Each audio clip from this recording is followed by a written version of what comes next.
عليكم ورحمة الله أعزائي المشاهدين.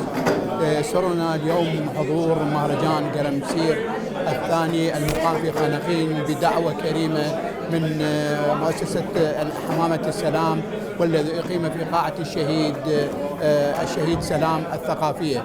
وقد ضم هذا المهرجان شعراء من كافة أنحاء العراق، من شماله إلى جنوبه ولا شرقه وإلى غربه.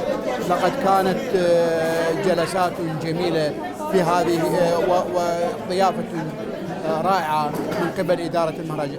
نأمل من الجميع أن تسود هذه المحبة وأن تتكرر مثل هذه اللقاءات، ليس في هذه المدينة أو نريدها في الجنوب وفي الشمال. ومن دوري هذا أشكر وكالة النواعير الإعلامية على هذا اللقاء، وشكرا لكم جميعا.